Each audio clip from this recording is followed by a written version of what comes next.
You're listening to the micro version of the Savage Lovecast at savage.love. If you're stuck in a relationship quandary, or if you're looking for sexual harmony,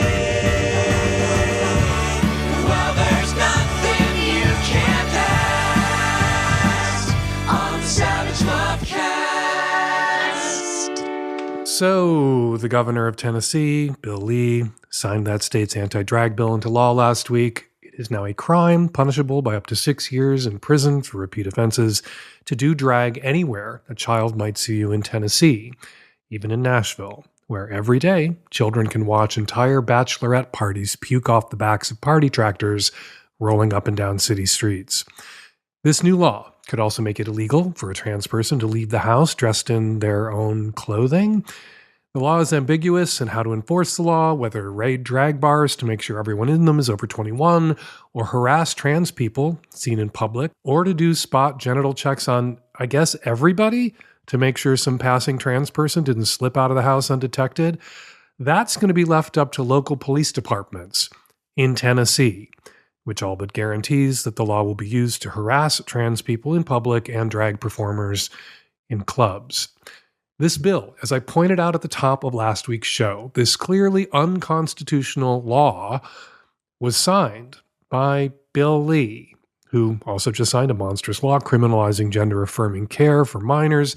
And Bill Lee once appeared in drag in public at a school, and boy, oh boy, girl, oh girl, Governor Lee, she does not like being asked about what she done did in 1977.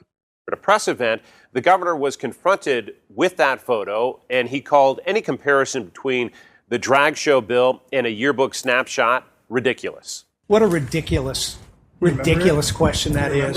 Conflating something like that to sexualized entertainment in front of children, which is a very serious subject. Okay, it's all harmless hijinks when they do it. Remember when Rudy Giuliani dressed in drag and Donald Trump, for laughs, pretended to sexually assault him?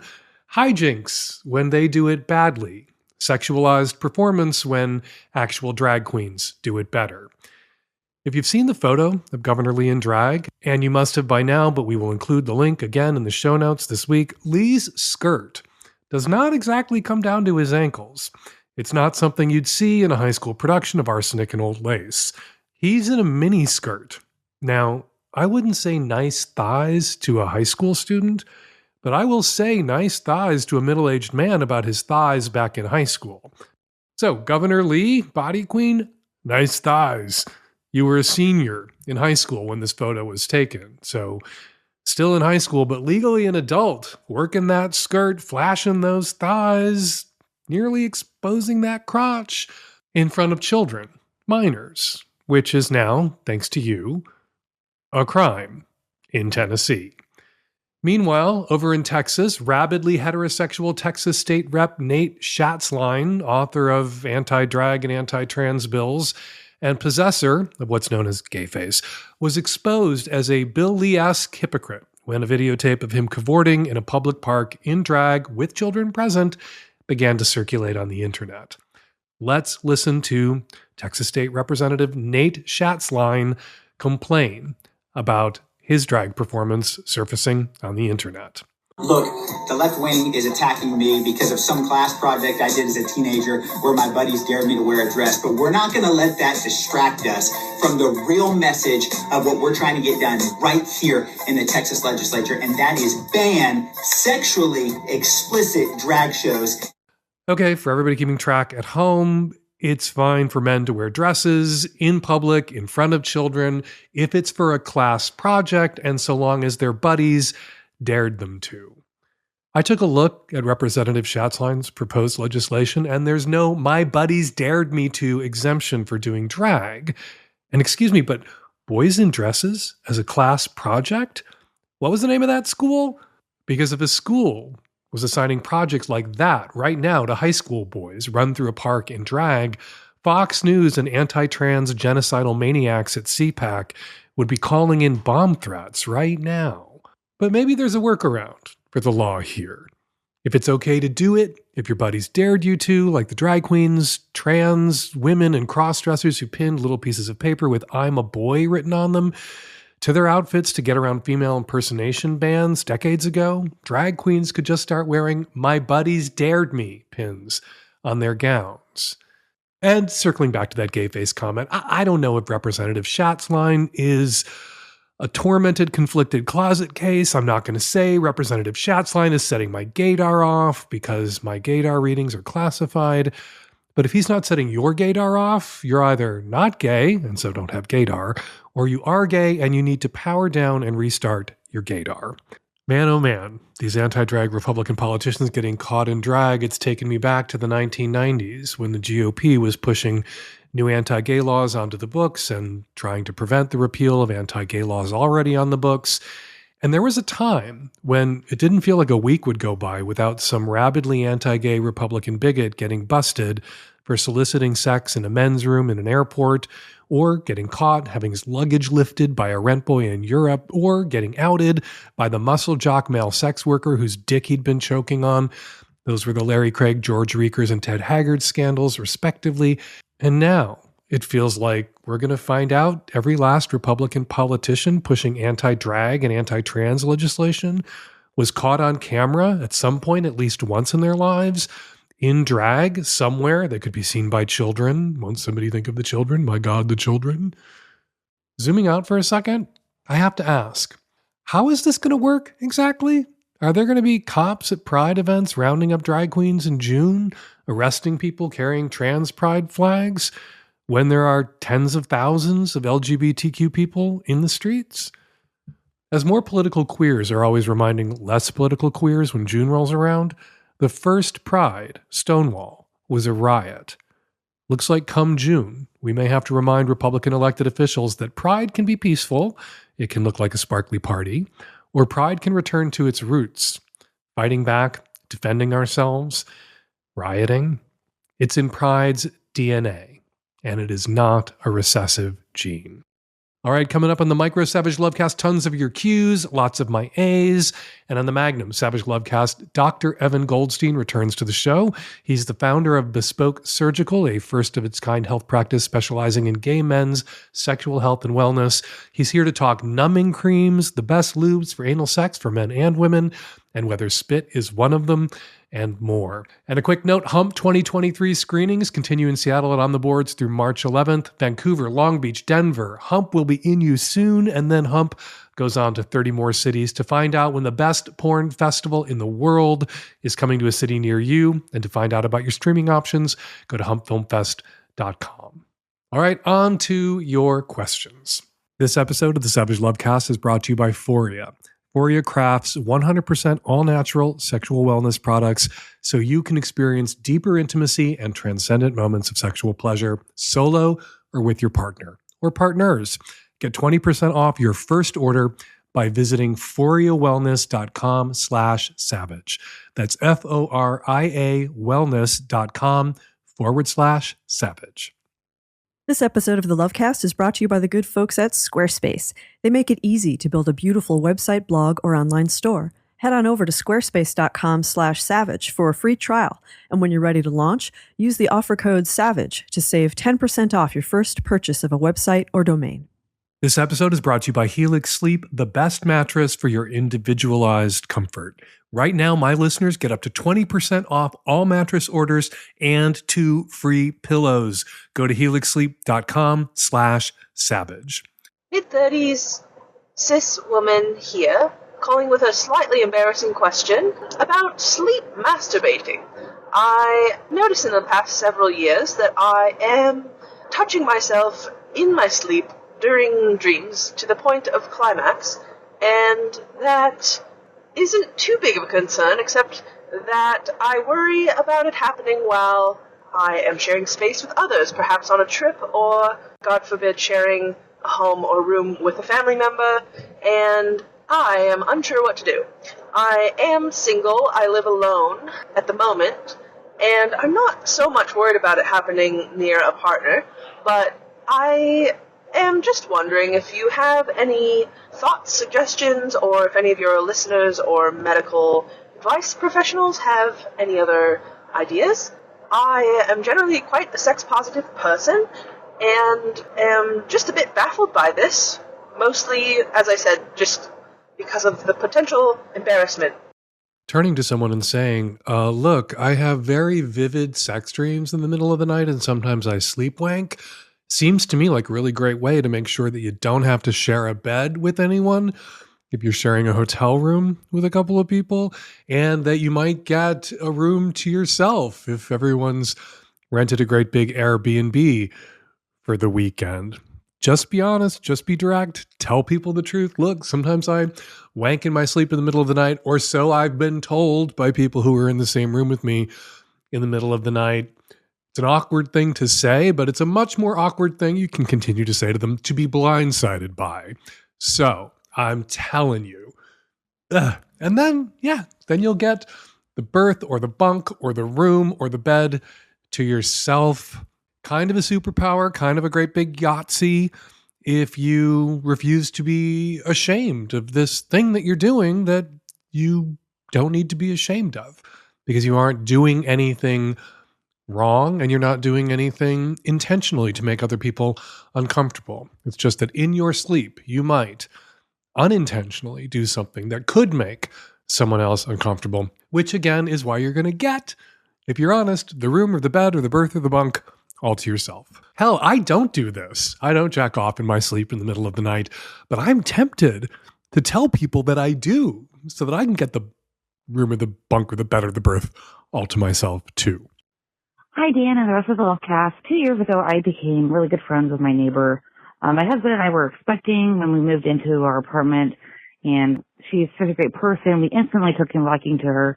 Well, last year, when our son was 8 months old, I found out my husband was using drugs, so I kicked him out. Afterwards, I fell into a depression, and if it wasn't for her being such an amazing friend, I don't know what I would have done without her. If not for her dragging me, my sorry ass out to get fresh air or helping with the baby, I mean, she's been my rock. She knows this, and I don't know what I would have done without her. I don't have any family in the United States, and without her, I might have been completely alone. So about my friend, let's call her Hallie. She looks like Halle Berry, like a young Halle Berry. She's openly bisexual. She comes from a large family. She has great parents, and she's always so self-assured. Well, lately, after being single for 6 months, I've started dating. She knew ahead of time that our routine of her and I hanging out after she got off work and after the baby's asleep, she knew that routine was going to change. My ex has our son a couple of nights a week, and I've been wanting to, just desiring to use that free time to do, what I want or who I want. Hallie has been getting upset every time I tell her that I have a date. She takes it personally. She told me recently, after getting pissy and storming out of my house, that she doesn't invest in her friendships like she does with me, and that I won't understand her feelings because I'm straight. Whenever she says things like that, the next day she acts like nothing happened and that everything is fine. Well, tonight she acted the same way again. I didn't even have a date. A guy that I'm seeing called, and I answered while she's sitting on the couch watching TV with me, and she got up and left. Then I got a barrage of texts from her accusing me of only spending time with her out of boredom and that I only benefit from our friendship, but she gets nothing. By the way, I'm a mechanic. I've done hundreds of dollars of car work on her car for free. Anyway, she's accusing me of sleeping with anybody I spend time with that's not her. And my question is, how do I convince her that boundaries will make our friendship much stronger, or are her feelings just too strong for her to compromise? I really want to save our friendship, but if she can't respect what I do in my spare time, I can't be friends with her anymore. You don't have to convince this person. You don't have to convince Hallie. Let's use the name that you're using for this person. You don't have to convince them to accept a boundary. You have to set a boundary. You say that Hallie is bisexual. It's clear from the way Hallie is behaving. Not that, I'm not going to say she had an ulterior motive all along, but maybe at some point she caught feelings for you. And watching you date is hitting her in the heart. It's kicking her in the feels. And it's hard for her. But you're going to have to be clear and firm. You are a straight woman. You do not have romantic feelings for her. And it's a little discomforting that she's treating you in such a way that makes you feel as if you've betrayed her romantically by looking around for a new partner. maybe, and I would say this was a coincidence, I don't think this is Hallie's intent, maybe just 6 months after getting out of a relationship with your ex who had a drug and alcohol problem while you still have a very young child, maybe part of what Hallie is picking up on is that it might be too soon, or she's worried about you and she's expressing it in all sorts of shitty, incorrect ways. Maybe there are some wires getting crossed here. But I think the more obvious explanation is probably the correct explanation. Again, not that Hallie was motivated by a desire or was waging some long campaign, a long war to get into your pants, but she's been taking care of you. You three have been functioning as basically a kind of family unit, and feelings crept in where perhaps she didn't intend them to or didn't expect them to, but now she has to sit with them and she's feeling a little jealous. Acknowledge, just put it all out on the table. Like, this is what I think is going on here. This is what we have to be clear about if we are going to remain good friends and good neighbors, and emphasize that you really appreciate everything that she's done for you and how important she's been to you and your kid, while also reminding her that you've done for her too, and you want to be in the kind of relationship with her going forward as friends and intimates, but not romantic intimates, where you can really be there for each other in profound ways without interfering with each other or blocking each other, cock blocking, in Hallie's case, cock blocking you from pursuing other romantic relationships. You would expect Hallie, as your friend, to be happy for you if you were to meet somebody else who was good and kind and decent, somebody you would also be bringing into Hallie's life if you guys are still neighbors and really close. And you promise in advance that when Hallie meets somebody like that, when Hallie begins to date, you're not going to be jealous of the time that that person will take, that Hallie's been spending with you, that person will take away from you. And if Hallie can't be loving and supportive of you in that way, if she can't recognize the boundary that you've set, she can't honor the boundary that you've set, the boundary that you need to articulate and set immediately, well, then maybe this relationship has run its course. And maybe Hallie had an ulterior motive all along, was interested in you in a way that you were not interested in her all along, and Hallie's going to have to sulk off with her hurt feelings and her broken heart and get over you. And then maybe you can circle back and be friends. But yeah, if she had an ulterior motive all along, probably can't circle back, probably can't be friends, probably can't come back from that. This episode of the Savage Lovecast is brought to you by Euphoria, makers of products for amazing sex, the kind of sex you want to have. Products including arousal oil, clean lube, bath salts, and suppositories. People are literally saying things like this about Euphoria's products. This is a quote. I had a 3-minute orgasm and then a 5-minute orgasm and felt like I was surfing in a perpetual wave pool of pleasure.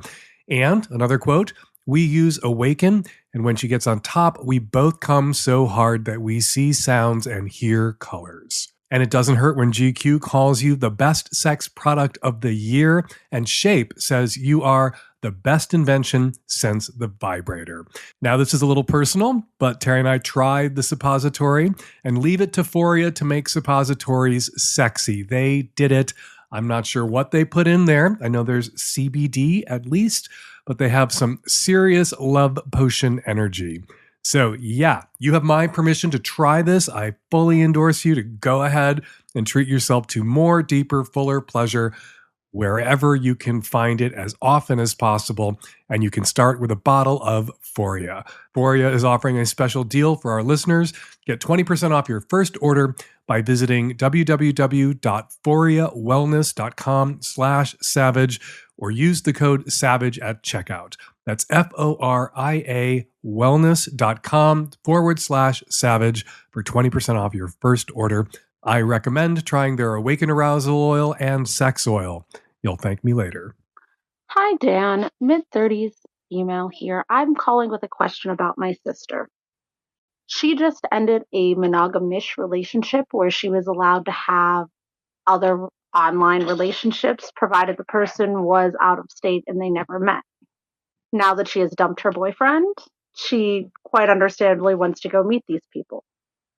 However, when my sister says that a man she's only ever met online is flying her to Texas for a week to his remote cattle ranch for unattached BDSM sex, I feel like we're back in high school and I'm yelling at her that her cell phone is not a magical shield that will keep her safe in dangerous situations. Right now, my plan is to put an AirTag in her luggage and make her text in with security questions daily, as in, what was our childhood dog name? Am I overreacting? And what can I do to help keep her safe? Because while I want her to have a great experience, I also don't want to be filing a missing persons report. People have flown to other states to have insane sexual adventures with people that they don't know, have never met before, had a great time, and come home alive. And people have done everything, quote unquote, right. Met somebody through work, met somebody through Hinge or OkCupid or Farmers Mingle, had a nice opposite sex vanilla heterosexual relationship and wound up dead at the hands of the partner, the appropriate partner, the partner that their families and friends approved of sometime later. So I don't want to be alarmist. A lot of people have had crazy bungee jump, kinky experiences that in some cases just became wonderful memories. In other cases led to lifelong romantic, sexual, or just friendly connections and were peak sexual experiences that they treasure.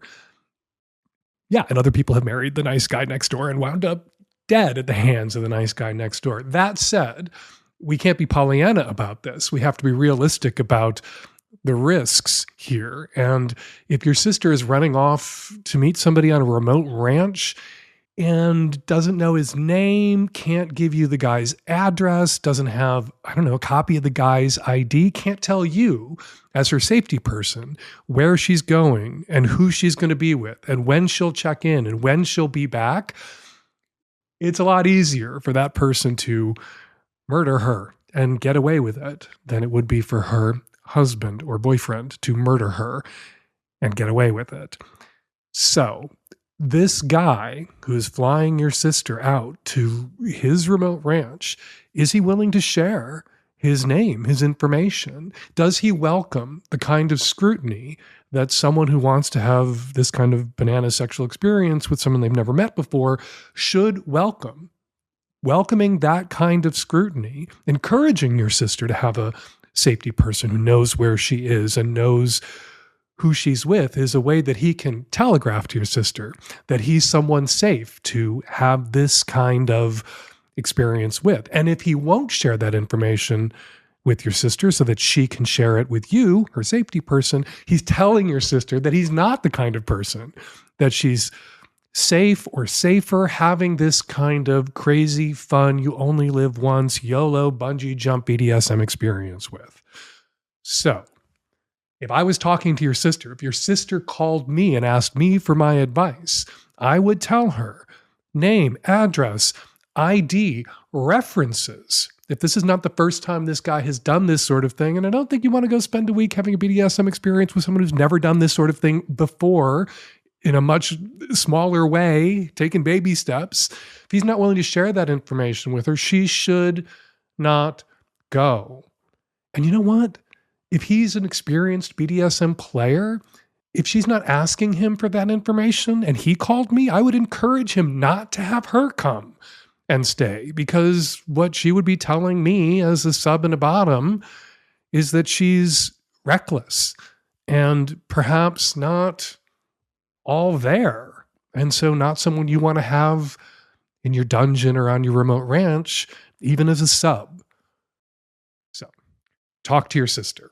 This guy shares all of this information with her willingly, without hesitation, knowing that she's going to share it with you and that this information can be checked and verified. And maybe he provides a couple of references, other women that he's played with, that he's hosted on his crazy S&M ranch who had a good experience and are willing to vouch for him. Or she doesn't go. And if she goes anyway, go ahead and slip one of those Apple geotag thingamajobs into her luggage. It would be nice to see one of those stalker fobs used for something helpful and positive, as opposed to the way a lot of those stalker fobs have been used thus far. This episode is brought to you by Squarespace. My band uses Squarespace and we're just so happy about it. Here are just a few of the features Squarespace offers and that we enjoy. Email campaigns. Collect email subscribers and convert them into loyal fans. Start with an email template and customize it by applying your brand ingredients like site colors and logo. We just did this. If your org collects donations, you can support your cause by gathering contributions with PayPal, Apple Pay, Stripe, and Venmo. Analytics. Gain powerful insights into who's visiting your website and how they're interacting with your content with their in-depth website analytics tools, including page views, traffic sources, time on site, most read content, audience geography, and more. This stuff is good to know. You can share videos, connect to social media, sell stuff. It goes on and on. There is so much more on offer at Squarespace. If you want your website to work well and look beautiful, Squarespace has you covered. Head on over to squarespace.com/savage for a free trial. And when you're ready to launch, use offer code SAVAGE to save 10% off your first purchase of a website or domain. That's squarespace.com/savage and use the offer code SAVAGE. I had a question. I had been married for 20 years. The both of us are bisexual, and we have been best friends with each other for this entire time. We now have 3 children. While we were dating, had been attacked and raped at that point in time. And then about 10 years into our marriage, she had a breakdown, I believe was due to the rape incident. But we had to separate for a brief period of time because she became dangerous to herself and became suicidal. We ended up getting back together after she was diagnosed as being bipolar. Now 10 years later, to the 20-year mark, we've not been intimate for the last 5 or 6 years because she has no desire to have any intimacy with me at all. And we've had a friends with benefits relationship set up for myself, and she doesn't want to have sex. It was her idea. Recently, we opened it up to an open marriage and open dating. And I still haven't seen anybody yet, but she has already started dating another female and now wants her to move in with us and me to move into that person's house. We have an all-girls house and an all-boys house. Just trying to get some ideas on what I should do, because some of this doesn't feel right to me. She's my best friend, but I feel she's rushing too fast into what she's working on right now. I think you should get a lawyer. Your wife dating another woman, wanting that woman to move in to your house, wanting that woman to move in and for you to move out and for there to be some all boys house. That's kind of unreasonable as a request goes. And it demonstrates a disregard for your autonomy, your equality that seems to rise to the level of irreconcilable difference. Sounds to me like, at least so far as your wife is concerned, that your marriage is over, not just the sexual dimension of your marriage, perhaps due to your wife's experience with sexual violence, your wife having been raped, but the emotional connection now as well. It sounds like your wife is done and that your wife may be easing you out of the house and so motivated perhaps because of this new person in her life that she does connect with sexually. And as soon as you're out of the house and there's been a decent interval, your wife's lawyer will appear and she will file. It just sounds like the marriage is over. I hate to be the bearer of bad news, and I'm making an enormous assumption here. Maybe your wife wants a companionate marriage, but not so companionate that you live together anymore. Companionate, but having your own homes marriage. But that is something that your wife, if she wants that, needs to negotiate with you about to make sure that that's acceptable to you, even if it's not something you ever thought of, even if it's something you're having a hard time wrapping your head around now. Maybe you could get to a point where that would work for you too. You could find a friend with benefits more easily if you had your own place and remain married to your wife, but maintain separate residences? Sure, maybe that's a thing that you could do down the road if your wife was willing to negotiate with you about that, as opposed to issuing some sort of bizarre ultimatum and imposing that on you and not having the either emotional intelligence to realize that that's an enormous ask on her part and likely to be not a well-received ask. And that's the charitable read. Either she doesn't have the emotional IQ to see how hard it is, what she's asking you to do is, how hard that is, or she doesn't care. She knows that it's a huge ask. She knows that it's an unfair imposition. She knows that it's something that if you were going to do, you're going to have to do together, come to an understanding about, work toward that, negotiate your way toward that. And she doesn't just fucking care. She doesn't care because she wants out. And this is how she's going to ease you out. Your sex life with your wife is over. And it sounds to me like your marriage I'm sorry, it sounds to me like your marriage is over. She eased you out of your sex life, perhaps perfectly legitimate, understandable reasons. Now she's easing you out of the house. It's hard to imagine that once you're out of the house, once there's a girl's house and a boy's house, that she's not going to, it's never easing out when divorce papers are filed. She's going to show you out of your marriage. Seems to me a lot of chaos is coming. If your wife just started dating somebody else and wants that person to move in, and you should talk to a lawyer in advance of the chaos really kicking off so that you're prepared emotionally, maybe talk to a counselor too, but also legally. When me and mine conk out, we do so very happily on our Helix sleep mattress. You can't have my husband or his boyfriend or my boyfriend. Well, not for keeps, but you can have and should get our mattress. Helix Sleep is a premium mattress brand that provides tailored mattresses based on your unique sleep preferences. The Helix lineup offers 14 unique mattresses, including a collection of luxury models, a mattress for big and tall sleepers, even a mattress made just for kids. So, how will you know which Helix mattress works best for you and your body? Take the Helix Sleep Quiz and find your perfect mattress in under 2 minutes. And your personalized mattress is shipped straight to your door free of charge. We got the Midnight Luxe model. Actually, we got 2 of them because we wanted medium firmness, and we tend to thrash around a little bit in our sleep at night, and sometimes we do a little bit of thrashing before we go to sleep. It was such an improvement, the Helix mattress, over our old mattress. Helix knows there's no better way to test out a new mattress than by sleeping on it in your own home. That's why they offer a 100-night risk-free trial. You can try out your new Helix mattress, see how your body adjusts, and if you decide it's not the best fit, you're welcome to return it for a full refund. Plus, Helix mattresses are American-made and come with a 10 to 15-year warranty depending on the model. And remember, you get to try it out for 100 nights risk-free. Helix is offering up to 20% off all mattress orders and 2 free pillows for my listeners. Go to helixsleep.com/savage. This is their best offer yet. It won't last long. Go and get it. With Helix, better sleep starts now. Hi, Dan.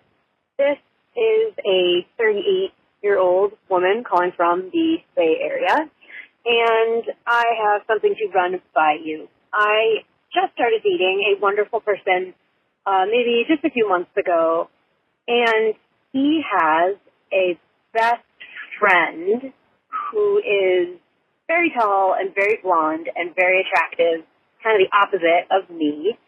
And her appearance, I suppose, isn't the problem. The issue is, and my question is, she is very needy. She's very high maintenance, and she comes out a lot when he and I go out together. And they spend a lot of time together, you know, just going out socially. And right now I am sitting in my car waiting for my date. I'm waiting for my boyfriend, and he is at her house. They were out all afternoon. He is drunk, so he is not able to drive to meet me for our date, but instead finding his way here in a safer way. My question is this. Do I need to talk to him about this relationship with his friend? Is this a thing? Is this an issue? Is there a boundary that needs to be set? It just seems like oftentimes his and my time together is impacted by his friend. And I don't want to be a babysitter, and I'm not really thrilled that he is now showing up for our date drunk. Oh my God, have some self-respect. Drive the fuck away. Let him get his drunk ass an Uber when he's ready to go home. Look, it's fine for people to have friends. I think people should be able to have friends of the opposite sex. I think straight men should be able to have straight women who are their friends, or bi women who are their friends. Plenty of gay men I know have other gay men who are their friends. But there's the kind of, you say this woman is high maintenance. There's the kind of maintenance a boyfriend does, and then there's the kind of maintenance a friend does. And it sounds from how you describe this relationship that this guy, not even your boyfriend, you've been seeing him for a couple of months, that he does the kind of maintenance, spends the kind of time with her that a boyfriend might. And I can only assume that that's because part of him is hoping that at some point she will want him to be her boyfriend. But he wants a backup, and he wants a patsy, apparently. He'll sit in a car outside this woman's apartment while he is shit-faced and wait to pick him up, to drive him to a date with you, caller. Go on a date with you where he's drunk because he's been hanging out all day with this other woman, the original woman, the woman I think he wants or might hope to be with at some point, and there you are, waiting to chauffeur him around. No. Have some self-respect. Drive the fuck home. Let him figure. I wouldn't even tell him. I wouldn't even text him to say I was leaving. I would just go and then let him and his drunk ass figure it out. He's a grown-up. He can get himself a goddamned Uber, and he can get himself some other backup bitch. It's not going to be you. Look, you're a grown-ass woman. You're 38 years old. You've only been dating this guy for a couple of months. Even if there was no other high-maintenance friend who was showing up all the time when you two were on a date, the fact that he's too drunk to come to the car, the fact that he got shit-faced before you two were supposed to go on a date, that on its face, this far in, just a couple of months in, disqualifying. Start the car, drive the fuck home, get the fuck out of there, go find somebody else, somebody who doesn't have baggage in the form of some hot blonde friend who gets him drunk before he's supposed to go on a date with another woman. What kind of friend does that to somebody or shows up when he's on a date? Yeah, get the fuck out of there. Salvage your self-respect. Take it home. Leave. Go. Now. Start the car. If I was sitting next to you in that car, which would be weird if you were about to go on a date and you had a sex advice columnist with you in the car, but just as weird that he's bringing this woman along on your dates. If I was there with you in the car, I would start the car myself. I would drive you the fuck home, even though I don't know how to drive myself. Hi, Dan, 30-year-old cis guy from the Pacific Northwest here. I have a question for you about my partner that I've been with for 2 years. We've been open the whole time, and she has, at the moment, like one other partner, and she gave me, I'll say this, reason to believe that she had been dishonest. So I sat her down and implored her for some honesty and asked her about all of our kind of agreements that we have, one of which, and maybe the most important of which, is to use condoms with other people, because we do not use condoms. I found out that she had been having sex. She says she had sex only once, not using a condom, since she met this person, but I don't know if that's true. It could be more than once, but she at least admitted to doing it once, and that was months ago at this point. And she never told me about it until, I sat her down and asked her very seriously about a bunch of aspects of our relationship. That's not actually the only boundary that she did not adhere to, but it's the one that I'm the most concerned with. It's the one that kind of freaks me out. So I'm just wondering, how would you proceed? Is that like a just get him out of there kind of situation? Or, yeah, I don't know. It's hard for me to feel trusting of her, and I don't know what reasonable requests I can make. Like, I don't really trust her to see this guy, but I don't want to become monogamous. I don't want to demand monogamy from her, but then say I don't need to be monogamous because I have kept up with things. But I also don't trust her with people. You know, maybe there's some way I can repair that. But yeah, I'd love any advice. Promising to use condoms with other partners, outside sex partners, and then having unprotected sex with other people, that's a pretty significant violation. Most people are going to look at that. I'm going to look at that and say that certainly would seem to rise to the DTMFA level, dump the motherfucker already level, especially when it came coupled with, packaged with, bundled with other violations of your trust that you don't enumerate. That's very concerning. And part of me wants to say, yeah, absolutely, non-negotiable, end the relationship. You can't get past that kind of violation of trust. And yet, on the other hand, I know people personally, and I've advised people who experience the exact same kind of trust violation. Somebody not using condoms when they had promised to use condoms with outside sex partners, and then putting their primary partner, the person they promised that they would use condoms with other people, at risk. And yet I know people who've gotten past that. I know people who experienced the violation of trust that you've experienced and were able to come back from that, work their way back from that, speak to a couples counselor together about that, and reestablish trust. So, yeah, I find myself torn. On the one hand, I want to say, absolutely, this is DTMFA. On the other hand, I want to say, well, that's not an absolute, because I know people who got past this and are happy they got past this. And again, reestablish trust. So I would turn it around and ask you, do you think you could possibly trust this woman again after what she did? And I promise you it was more than once. She fucked somebody else without a condom. You pressed her on it. She admitted to doing it just once. It was more than once. She's been flooded with other, that guy's come, it happened, maybe not with other people, but in my experience, from the many people that I've talked to over the years who've gone through this, one condom dropped on the floor before the unprotected sex, and another shoe is going to drop after that. You're going to find out that there was more. Maybe you'll find that out when you speak to a couples counselor. Is it worth it? You've only been dating this person for 2 years. You're not married to this person. You don't have kids. You haven't scrambled your DNA together with this person or adopted kids with this person. Is it worth it? Because to reestablish trust is going to require an enormous investment of emotional energy, time, and if you talk about it with a couples counselor, money. Couples counselors aren't cheap. So I guess I would ask you, is it worth it? Is she worth it? Is this relationship worth it?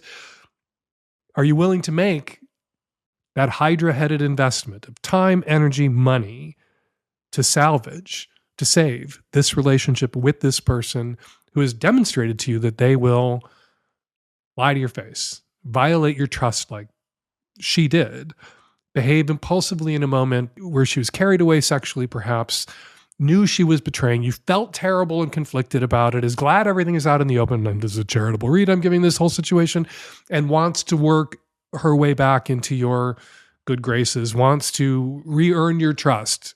Do you get a sense that that's how it went down, or she went down, and that's how she feels about it? Or was her not using condoms with other people just her slamming her hand down on the self-destruct button, hitting the eject button, wanting out of this relationship, acting out in such a way that she would eventually get chucked out of this relationship? Because it's not just you who has to want to reinvest time, energy, money in saving this relationship. You need to know whether she's willing to make those investments and make them sincerely. Sometimes people will go through the motions of making that investment of time, money, and energy in saving a relationship because they feel like they owe it to their partner to do those things, even though they know they want out. They have to have the decency to pretend they don't, I guess, to draw it out, to work, to try to save the relationship, to do at least that. Sometimes people make those investments entirely disingenuously. You're going to have to use your best judgment there about whether she's being disingenuous if she wants to or tells you she wants to try to save this relationship. But first, I would ask you, do you want to save this relationship? Or did you call because you wanted somebody to give you permission for this reason to end this relationship? I'll give you that permission. Yeah, absolutely. This is a perfectly legitimate reason to end this relationship. That said, I know people, I've advised people, I've talked with people in the past who went through exactly what you're going through now, did the work, saved the relationship, and are glad they did. All right, before we get to this week's listener response calls, let's check the comments on last week's show at savage.love. Says Ted the Bellhop, the lady taking her friend to the swingers party should just ask him if he wants to fuck. One of the few advantages of being a woman is that you can be forward without being creepy or scary. Feel free to use it. That is true to an extent. I mean, as a gay man, wanna fuck is a legit pickup line. It is one that I have used, but it's not always a successful one. Some gay guys do find it creepy or off-putting. You always gotta read the room. But it's not a pickup line straight men should ever use on women, because men can say no to other men without fear, whereas women don't always feel safe saying no. And what can seem delightfully direct when one gay man says it to another, or a woman says it to a man, is likely to feel like a threat when a man says it to a woman.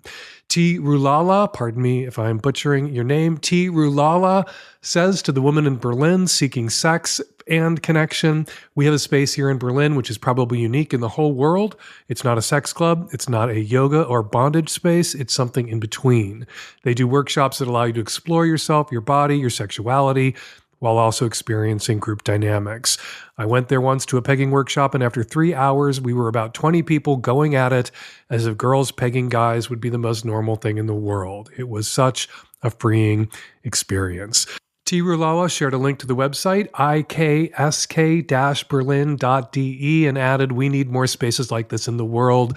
We've got one, a little like it, here in Seattle, the Center for Sex Positive Culture, thecsps.org, but we do need more like it all around the world, please. Finally, says Mike, regarding the call with the gay man who wants an open relationship, Dan, I wish you had touched on how he'd mentioned that he's been taking care of his body and his husband has not, to which Minor Offense added, I think it's very important to take care of your health and general appearance while in a relationship, but I have known people who felt like it was okay to let yourself go once they were in a relationship. I did wonder if that caller's attraction had faded partially because of that, since mine would, but I'm not sure how to address that without being hurtful.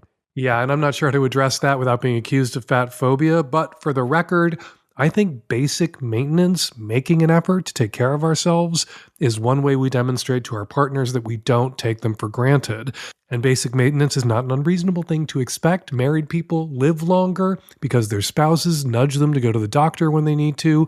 And I don't think it's monstrous to nudge someone to go to the gym or go for a walk. That said, over the years, bodies and priorities change, and we all have to roll with those changes in long-term relationships. Sometimes that can mean rolling into non-monogamy. Thanks to everyone who commented on the show last week at savage.love. I read all your comments. I love them. Keep them coming. And thanks for posting about the show to your own social media accounts. We really appreciate how you guys help spread the word about the Savage Lovecast. And now something else we really appreciate, listener response calls. Hi, Dan. This is a comment in response to episode 853. Your guest, Magdalene Taylor, cited some evidence to show that women are slightly more likely to regret casual sex, and both you and Magdalene said it was because of slut-shaming, which I don't necessarily disagree with, but I think you left out something really important. Women are more likely to report having had unsatisfying sex in casual hookups. In other words, women who have sex with men might be more likely to regret their casual hookup, not because they're afraid of being a slut, but because they usually don't come, and their partners can be really big assholes. They might experience coercive or otherwise poor behavior from their male partners. I don't speak for all women, but for me, I regret hookups a lot, and it's only because I often walk away with a yeast infection and I didn't even get to come. Good morning, Dan, Nancy, and the tech-savvy at-risk youth. I'm listening to episode 853, where, Dan, you're giving the woman advice about her ex-boyfriend who doesn't want her to hang out with his friends after the breakup. I'm calling to ask about your use of the word trauma. I'm not calling as a critique, but really just to ask about how we use the word trauma, and should we be mindful of how we use the word trauma. It seems like it gets used so much that it's being watered down so that when it is used appropriately, it doesn't carry the same weight that I think that it should. It sounds like from her call that it was a normal breakup and very challenging and very sad, but it doesn't seem like it rises to the level of trauma. So my question is, should we be saving how we use the word trauma? Should we be using other words? Or is trauma the right word in this situation? I wanted to offer an alternate take to your observation about the attacks on drag queens and trans people being a diversion away from predatory preachers and pastors. I don't think it's as much that they are consciously trying to divert our attention. I think what's really going on is that today more people personally know a gay person in their family, at work, in their friend circle, so they don't feel as comfortable attacking the gay community. They now have split off drag queens and trans people as an other group that they can attack without feeling that they're attacking gay people, because they don't personally have experience with drag queens or trans people. So they have just taken the same rifle scope and shifted the aim slightly to the right past the LGB and aimed it at the TQ+. But it's all the same tactics and all of the same language that we've seen for decades. And we're going to leave it there. Got a question for next week's Lovecast or something to say about something I said on this week's Lovecast? You can go to savage.love/askdan to record your question or comment right on the website, or you can use the voice memo app on your phone and email your question or your comment to q@savage.love, or you can party like it's 1999 and leave us a message at 206-302-2064. To my listeners in Europe, we have heard your cries. Hump is finally coming to you. Go to humpfilmfest.com/Europe for tickets to Hump's upcoming screenings in Vienna, Brussels, Zurich, Berlin, and Munich. And if you've ever been Magnum curious, now is the perfect time to become one of my subs. I'm hosting 2 events this month at savage.love exclusively for Magnum subscribers to the Savage Lovecast. Next Thursday, March 16th, I'm hosting Savage Love Live, where I'll hang with Nancy and the tech-savvy at-risk youth on Zoom and answer questions live. Then, on Wednesday, March 22nd, I'll be hosting an AMA in the Savage Love comments. Go to savage.love/subscribe to become a Magnum sub right now for as little as $8. Follow me on Instagram and now on Spoutable. At least I think I signed up for Spoutable at Dan Savage. And I'm on Post News and still on Twitter at Fake Dan Savage. Follow Dr. Evan Goldstein on Instagram at Dr. Evan Goldstein. Learn more about his practice at Bespoke Surgical.com. The Savage Lovecast is produced every week by Nancy Hartunian, and me and the tech-savvy at-risk youth and Nancy will all be back at you next week with an installment of the Savage Lovecast. Thank you for downloading.